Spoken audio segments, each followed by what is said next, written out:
নমস্কাৰ বন্ধু-বান্ধৱীসকল, আপোনালোক সকলোকে মোৰ ষ্টাডি ইউনিয়ন ইউটিউব চেনেললৈ স্বাগতম জনাইছোঁ। আজি মই আপোনালোকৰ মাজলৈ ষ্টেটিক জিকে ইম্পৰ্টেণ্ট কুৱেশ্যনৰ পাৰ্ট 3 ভিডিঅ'টো আপোনালোকৰ মাজলৈ লৈ আহিছোঁ। এই ভিডিঅ'টোত মই 20টা ইম্পৰ্টেণ্ট কুৱেশ্যন আপোনালোকৰ মাজলৈ লৈ আহিছোঁ। গতিকে আপোনালোকে ভিডিঅ'টো শেষলৈকে ভালদৰে চাই থাকিব।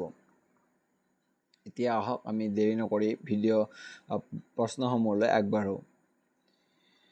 প্ৰথম কুৱেশ্যনটো দিছে যে ভাৰতৰ উচ্চতম ন্যায়ালয়ৰ প্ৰথম অসমীয়া ন্যায়াধীশ কোন? ইয়াত 4টা অপশ্যন দিয়া আছে। অপশ্যন ক পাৰ্বতী কুমাৰ গোস্বামী, অপশ্যন খ হৰিৰাম ডেকা, অপশ্যন গ কৃষ্ণকান্ত সন্দিকৈ আৰু অপশ্যন ঘ মহানন্দ দাস। আৰু ইয়াৰ শুদ্ধ উত্তৰটো হৈছে অপশ্যন ক পাৰ্বতী কুমাৰ গোস্বামী। আৰু পাৰ্বতী কুমাৰ গোস্বামীয়ে উচ্চতম ন্যায়ালয়ৰ ন্যায়াধীশ হিচাপে কাৰ্য কৰিছিল 1973 চনৰ 10 ছেপ্টেম্বৰৰ পৰা 1977 চনৰ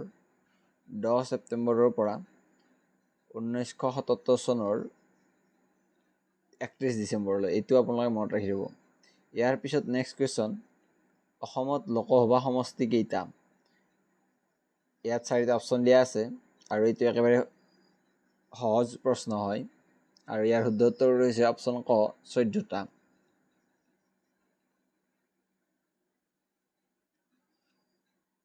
ইয়াৰ পিছত নেক্সট কুৱেশ্যন,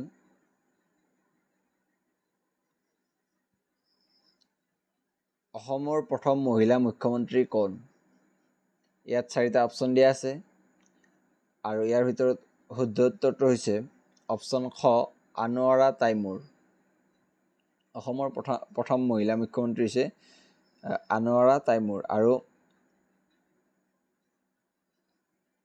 আনোৱাৰা তাইমুৰৰ কাৰ্যকাল আছিল 1980 চনৰ 12 ডিচেম্বৰৰ পৰা 1981 চনৰ 30 জুনলৈ। ইয়াৰ পিছত নেক্সট কুৱেশ্যন,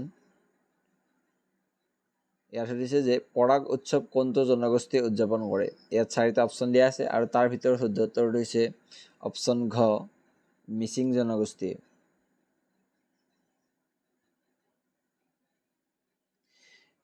ইয়াৰ পিছত নেক্সট কুৱেশ্যন, প্ৰথম অসমীয়া চলচ্চিত্ৰ জয়মতী নিৰ্মাণ হৈছিল? ইয়াত 4টা অপশ্যন দিয়া আছে আৰু তাৰ ভিতৰত শুদ্ধ উত্তৰ হৈছে অপশ্যন ক 1935 চনত।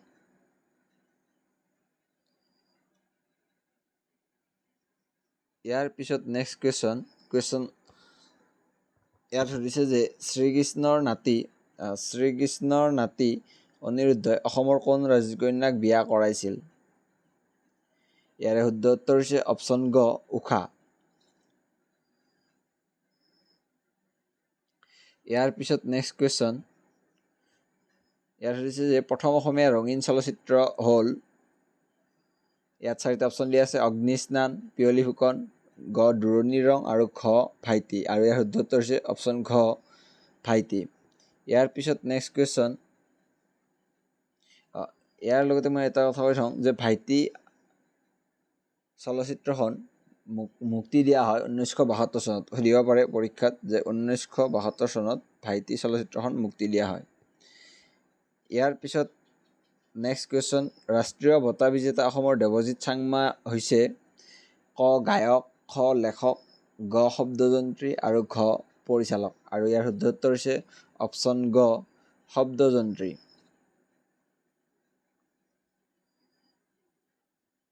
ইয়াৰ পিছত নেক্সট কুৱেশ্যন, ইয়াত হৈছে যে ৰাষ্ট্ৰীয় বঁটা বিজয়ী প্ৰথম অসমীয়া মহিলা কণ্ঠশিল্পী হৈছে?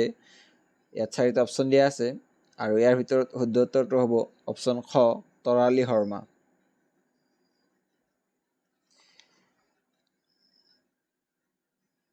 আৰু এওঁ ৰাষ্ট্ৰীয় বঁটাটো লাভ কৰিছিল 2004 চনত। এইটো আপোনালোকে মনত ৰাখিব যে 2004 চনত তৰালী শৰ্মাই ৰাষ্ট্ৰীয় বঁটা অৰ্জন কৰিছিল।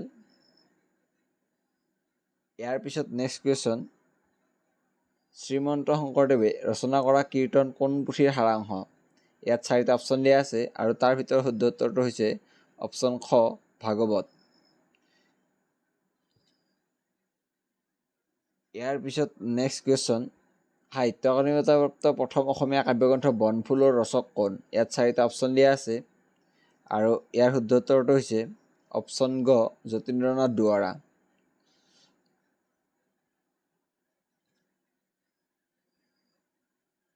ইয়াৰ পিছত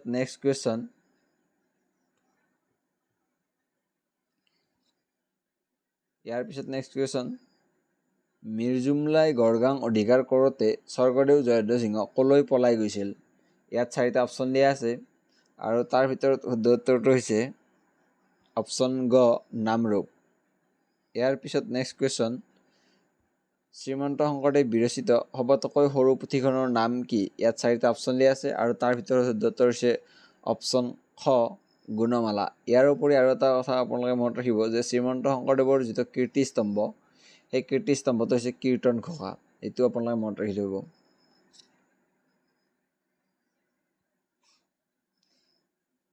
ইয়াৰ পিছত নেক্সট কুৱেশ্যন, অসমীয়া মাহেকীয়া আলোচনী জোনাকীৰ প্ৰথম সম্পাদক কোন আছিল? ইয়াত 4টা অপশ্যন দিয়া আছে আৰু এইটো একেবাৰে সহজ উত্তৰ হয় আৰু ইয়াৰ শুদ্ধ উত্তৰটো হৈছে অপশ্যন গ চন্দ্ৰকুমাৰ আগৰৱালা। ইয়াৰ পিছত নেক্সট কুৱেশ্যন, ইয়াৰ লগতে আৰু এটা কথা কওঁ যে জোনাকী যিখন কাকত আছিল, সেই কাকতখন বা আলোচনীখন কেতিয়া প্ৰকাশ পাইছিল যদি সোধে, তেতিয়াহ'লে আপোনালোকে ইয়াৰ উত্তৰটো লিখিব লাগিব 1889 চনত জোনাকী কাকতখন মানে আলোচনীখন প্ৰকাশ পাইছিল। আৰু এই কাকতখন প্ৰকাশ কৰিছিল অসমীয়া ভাষা উন্নতি সাধিনী সভা অভা উহা চমুকৈ মানে প্ৰকাশ কৰিছিল আৰু কলিকতাৰ পৰা প্ৰকাশ কৰিছিল। এইটো সুধিব পাৰে যে জোনাকী কাকতখন ক'ৰ পৰা প্ৰকাশ কৰাইছিল, আৰু সেইটো কলিকতা। এইটো আপোনালোকে মনত ৰাখিব। ইয়াৰ পিছত নেক্সট কুৱেশ্যন, ৰামধেনুৰ প্ৰথম সম্পাদক কোন? ইয়াত 4টা অপশ্যন দিয়া আছে আৰু ইয়াৰ শুদ্ধ উত্তৰটো হৈছে অপশ্যন খ ইন্দ্ৰকমল বেজবৰুৱা। আৰু ৰামধেনু আলোচনীখন কেতিয়া প্ৰকাশ কৰা হৈছিল? 1951 চনত। এইটো সুধিলে এইটো লিখিব যে ৰামধেনু আলোচনীখন প্ৰকাশ কৰা হৈছিল 1951 চনত। আৰু ক'ৰ পৰা প্ৰকাশ কৰা হৈছিল যদি সুধে, তেতিয়াহ'লে আমি ক'ব লাগিব সেইটো গুৱাহাটীৰ পৰা প্ৰকাশ পাইছিল। ইয়াৰ পিছত নেক্সট কুৱেশ্যন, মোগলে কোন আহোম ৰজাৰ দিনত শেষবাৰৰ বাবে অসম আক্ৰমণ কৰিছিল? ইয়াতে সুধিছে যে মোগলে কোন আহোম ৰজাৰ দিনত শেষবাৰৰ বাবে অসম আক্ৰমণ কৰিছিল, আৰু ইয়াৰে শুদ্ধ উত্তৰ হৈছে অপশ্যন ঘ গদাধৰ সিংহ। ইয়াৰ পিছত নেক্সট কুৱেশ্যন, বড়ো সাহিত্য সভা স্থাপিত হৈছিল? ইয়াত 4টা অপশ্যন দিয়া আছে আৰু ইয়াৰ শুদ্ধ উত্তৰ হৈছে অপশ্যন গ 1952 চনত। আৰু ইয়াৰ লগতে আৰু এটা কথা আপোনালোকে মনত ৰাখিব যে বড়ো সাহিত্য সভাৰ যিটো মুখ্য কাৰ্যালয়, সেই মুখ্য কাৰ্যালয়টো ক'ত আছে? কোকৰাঝাৰ। এইটো আপোনালোকে মনত ৰাখিব। ইয়াৰ পিছত নেক্সট কুৱেশ্যন, অসম উপত্যকা সাহিত্য বঁটা প্ৰদান কৰে? ইয়াত 4টা অপশ্যন দিয়া আছে আৰু তাৰ ভিতৰত শুদ্ধ উত্তৰটো হ'ব অপশ্যন ঘ মেগৰ শৈক্ষিক ন্যাসে।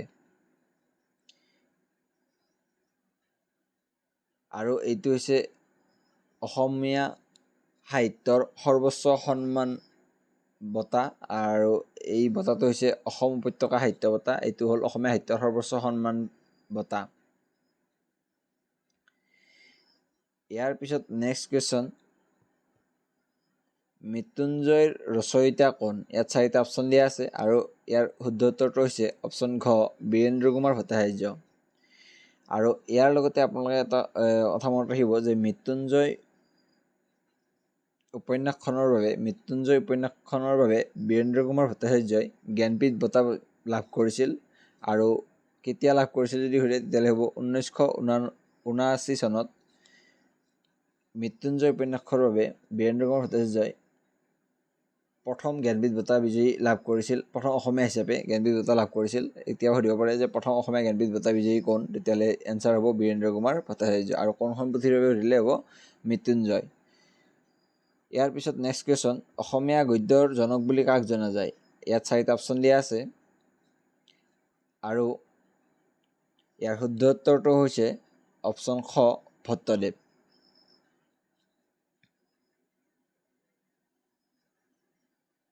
ভট্টদেৱৰ কিছুমান সাহিত্যকৃতি হ'ল কথাগীতা, কথা ভাগৱত, কথা ৰত্নাৱলী, গুৰু বংশাৱলী, ভক্তিহাৰ। এইবিলাক ভট্টদেৱৰ সাহিত্যকৃতি।